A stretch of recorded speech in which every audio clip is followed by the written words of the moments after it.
Hey there everyone, welcome back to my channel. Today, I've got a great tip for you, 15 foods that never expire. These pantry staples will come in handy during a crisis, or even just for everyday cooking. First up, we have rice and wheat.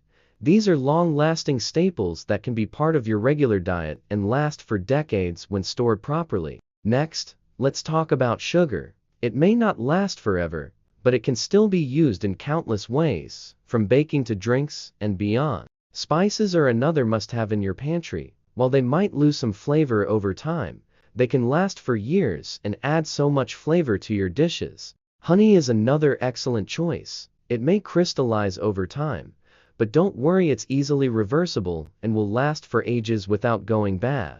A little trick: store it with rice to keep it fresh. Lastly, let's talk about salt.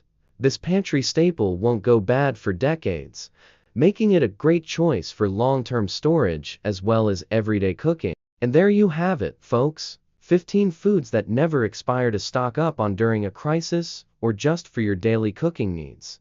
Thanks for tuning in today. If you found this video helpful, please give it a thumbs up, and don't forget to subscribe for more great content like this one. Until next time.